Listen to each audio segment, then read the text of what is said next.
Hello and welcome. I'm Saeed from StoryPlanet.net. Dive right into the essence of the most captivating books without reading them cover to cover. Whether you're on the go, at the gym, or just relaxing at home, we offer you a unique and enriching listening experience. Today, we are exploring the book On the Fringe, a creation by Michael D. Gordin.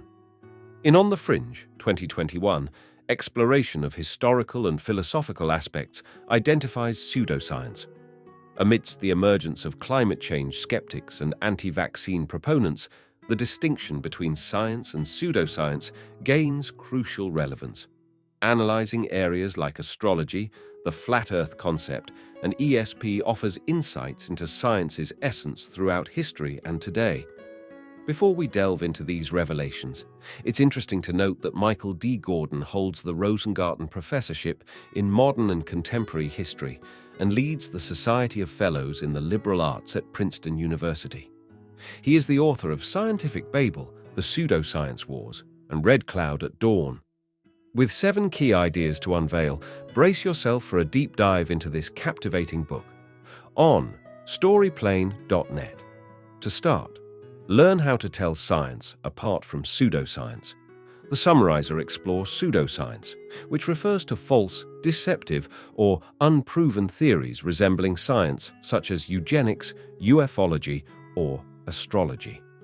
They delve into how certain doctrines become demonized as pseudoscientific, how cultural contexts influence scientific beliefs, and what pseudoscience can reveal about science.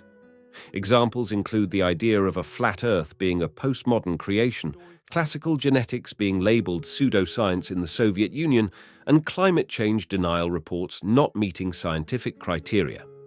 Key idea number 1. Debates on defining pseudoscience are expected but flawed. The debate over what qualifies as science has been ongoing, with Karl Popper's demarcation criterion proposing that scientific theories should be falsifiable to be considered science. However, this criterion has limitations, including classifying the Bermuda Triangle theory, Bigfoot, and flat Earth model as science. Despite its popularity, the demarcation issue is complex and essential, particularly in cases like the teaching of creation science in public schools. Popper's theory was upheld in legal battles, but later standards have been more flexible in categorizing pseudosciences. Grouping pseudosciences into loose categories may be more effective than applying a single taxonomy due to their diverse nature. Key idea number 2. Pseudosciences used to be considered as real science. Science is constantly evolving, and many theories once considered scientific have been rejected over time, becoming known as vestigial sciences or pseudosciences. Examples include astrology and alchemy. These disciplines were once accepted as science, but as knowledge advanced and cultural changes occurred, they were eventually discredited. Astrology, in particular, was once popular in Europe during the Renaissance, but fell out of favor with the advent of the heliocentric system and other factors. The process of becoming a vestigial science is gradual, with former supporters eventually becoming fringe advocates considered pseudoscientists by the mainstream. Key idea number 3. Certain pseudosciences were adopted to align with specific political beliefs. During the Cold War and other historical periods, science has been highly politicized to serve specific ideologies, as seen in cases like Nazi racial policies in Hitler's Germany and Lysenkoism in Stalin's Soviet Union.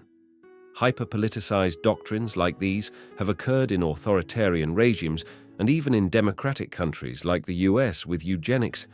These examples demonstrate the impact of political ideologies on scientific beliefs, with consequences ranging from forced sterilization to rejection of established genetic principles. Key idea number 4.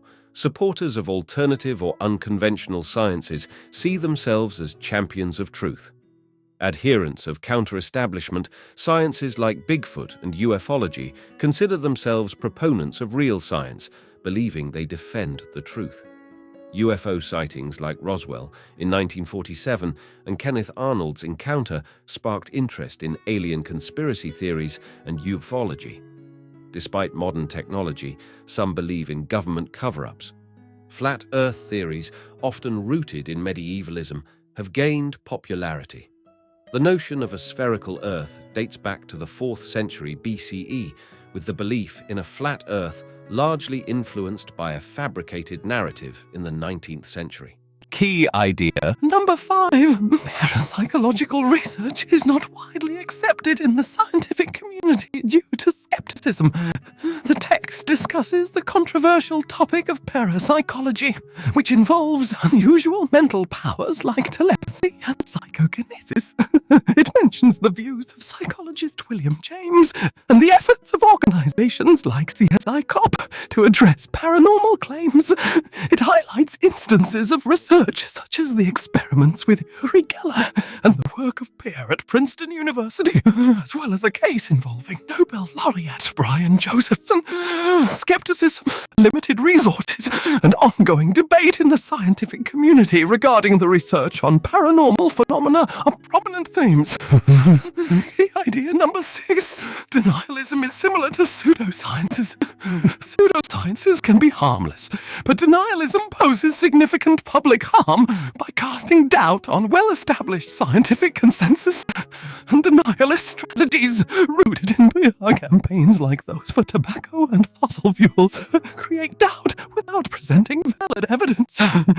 Climate change denialists and anti-vaccination movements use similar tactics to delay action and spread misinformation, leading to serious consequences like measles outbreaks in the US.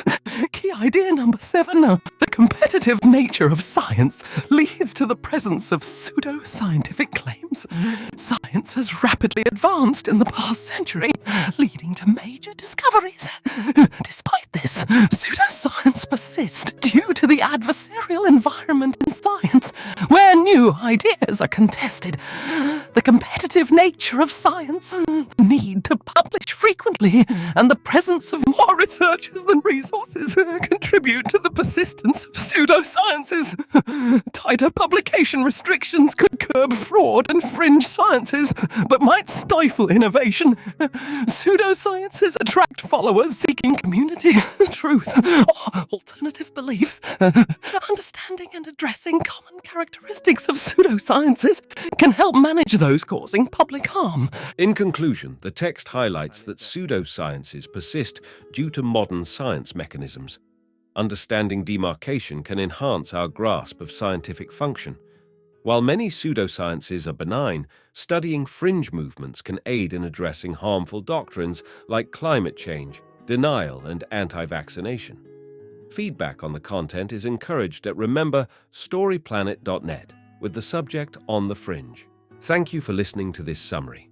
If you enjoyed this exploration, we invite you to discover other fascinating books on storyplanet.net. Don't wait any longer. A multitude of books, stories, and knowledge await you there. See you soon on storyplanet.net.